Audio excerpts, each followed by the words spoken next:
একসময় এক ভয়াবহ খরায় শুকিয়ে গেল বিশাল এক গভীর পুকুর। পানির অভাবে ছটফট করতে লাগলো সমস্ত মাছ। পরদিন সেখানে উড়ে এলো হাজারো তোতার এক ঝাঁক। এত সহজ শিকার দেখে তাদের চোখ লোভে চকচক করে উঠল।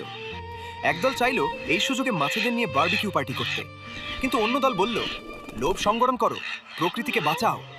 মুহূর্তেই তোতাদের দল দুই ভাগে ভাগ হয়ে গেল। লোভীরা মাছ নিয়ে উড়ে পালালো, আর প্রকৃতি প্রেমীরা প্রতিজ্ঞা করলো এই পুকুর তারা আবার ফিরিয়ে আনবেই। শুরু হলো এক অসম্ভব মিশন। পায়ে ছোট বালতি বেঁধে বহু দূর থেকে ক্লান্তিহীনভাবে তারা পানি বয়ে আনতে লাগলো।